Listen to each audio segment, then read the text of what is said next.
Assalamualaikum warahmatullahi wabarakatuh.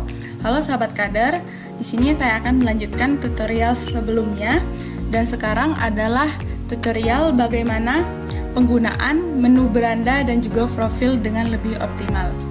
Oke, sebelumnya kita masuk dulu ke laman beranda yang kita maksud. Kita masukkan nama pengguna dan kata sandinya, kemudian kita langsung masuk. Dan kita langsung tertuju pada laman beranda di mana kita akan menggunakan fitur-fitur yang ada di laman beranda ini dengan seoptimal mungkin. Nah, di sini saya perkenalkan terlebih dahulu. Di sini terdapat nama dari sistem kita yaitu SIDAK, Sistem Data Kader. Kemudian di pojok kanan atasnya terdapat menu untuk bagian profil.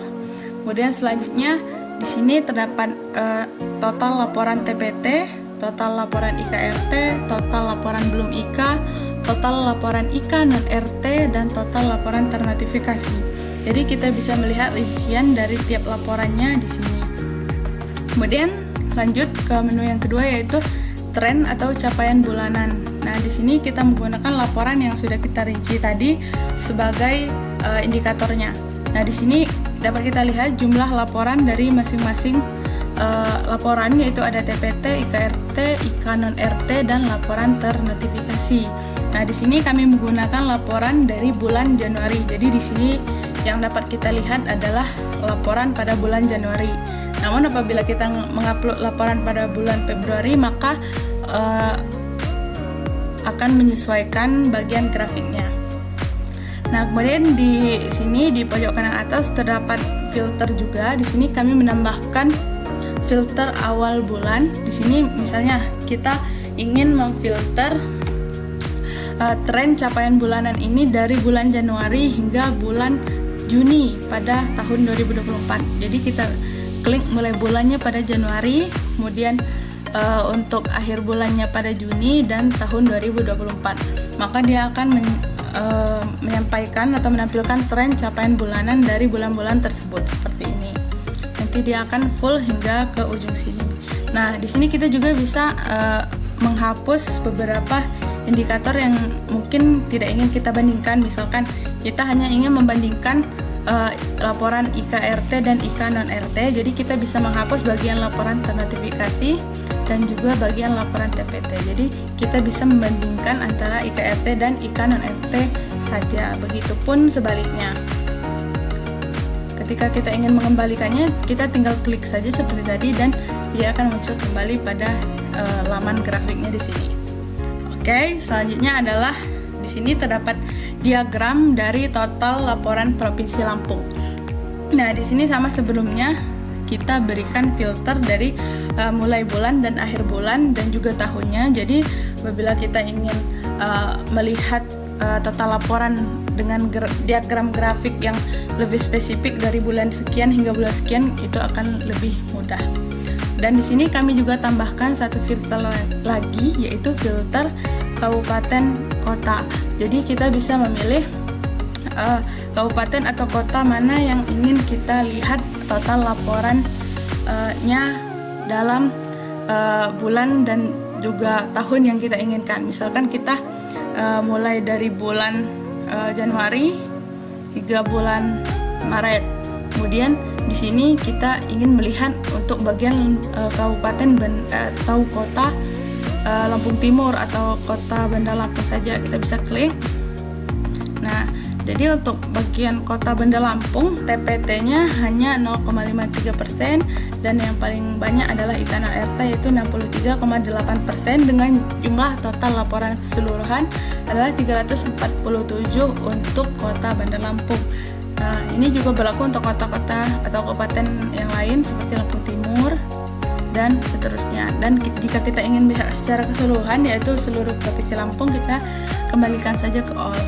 Nah, dia akan menampilkan total laporan seluruh Provinsi Lampung dengan jumlah total keseluruhan yaitu 1.296 laporan. Oke, selanjutnya adalah total laporan per wilayah.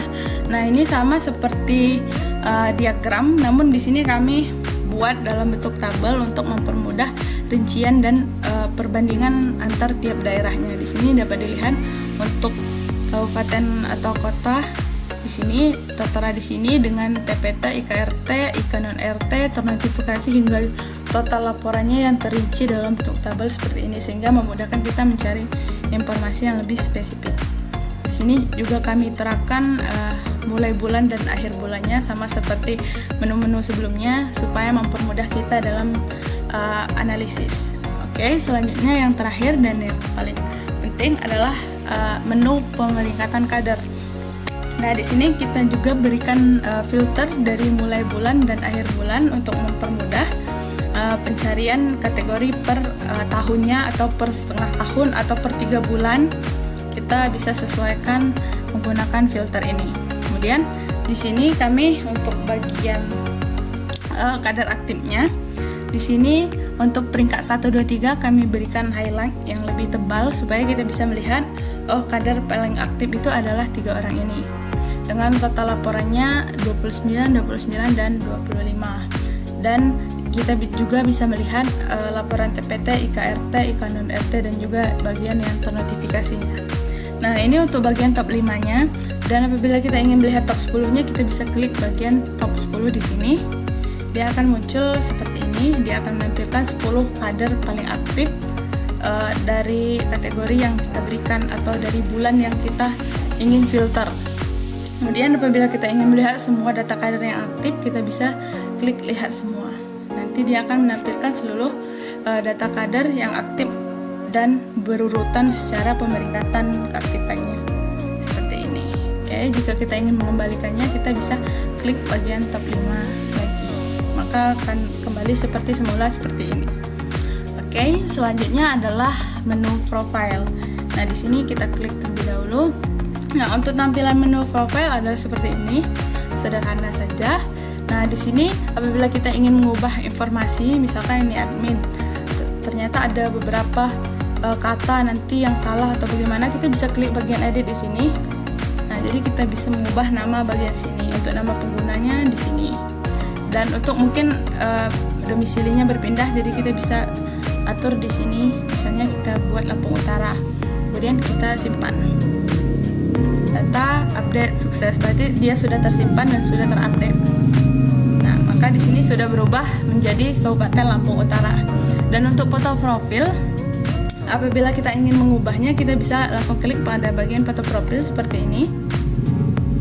Dan catatan untuk foto profil disarankan menggunakan foto profil dengan perbandingan 1:1 atau kotak yang benar-benar kotak sama panjang dan lebarnya, karena kita sebenarnya bisa menggunakan foto profil dengan panjang dan lebar yang tidak sama seperti ini dengan perbandingan 2:3, tapi hasilnya nanti akan sedikit lonjong. Sini saya contohkan, misalkan kita menggunakan foto profil yang agak panjang seperti ini, kemudian kita masukkan, kemudian kita klik simpan foto.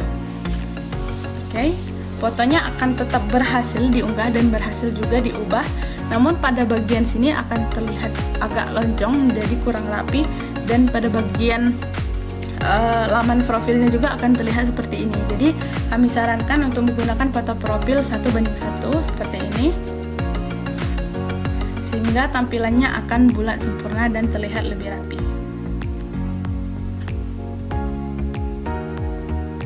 Oke, sudah berhasil kita update dan sudah berhasil kita ubah.